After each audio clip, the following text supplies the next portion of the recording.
What about you, Kwabena?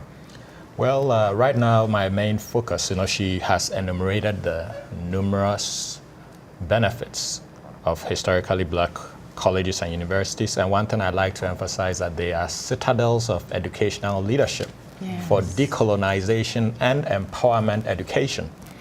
The history bears that out. Nkrumah, Azikiwe, Hastings Banda, and on and on. And for some reason, all of those somehow tell you, or you read somewhere, that in some way, shape, or form, they may in fact have been inspired by, among other people, Marcus Garvey. That's right. Yes. But Marcus Garvey was not an alumni of that club. Yeah. That's right. Yeah. I mean, the HBCUs became kind of centers of excellence, right? Atlanta, probably in the early 1900s, had, we could easily say, the most intellectual black population in the world. And they were intellectual epicenter. Yes, epicenter. Just like the Cape Coast to Ghana. That's right.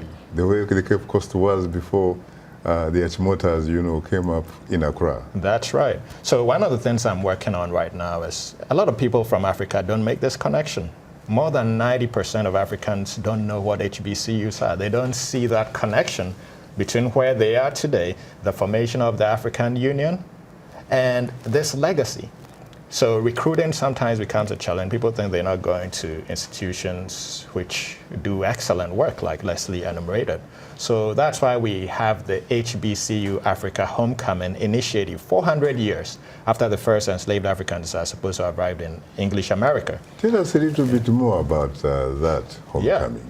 Yeah, so 400 years ago, in August 1619, the first enslaved Africans arrived on the shores of Jamestown, or Point Comfort, Virginia. Virginia. Right?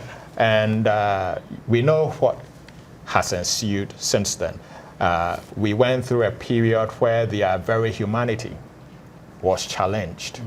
And HBCUs are fashioned from that legacy of empowering people who were told by a system that they weren't dignified enough, right?